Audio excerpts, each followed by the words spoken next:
விளக்கேத்து விளக்கேத்து வெள்ளிக்கிழமை விளக்க போல வெளிச்சமாகும் நம்ம நிலைமை.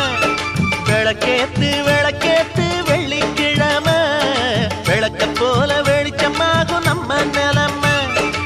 உணர்வில் கிடந்தா உழைக்காம இருந்தா வருங்கால நமக்கு வளமாக வருமா? வந்தாச்சு வந்தாச்சு வருங்கால நமக்கு.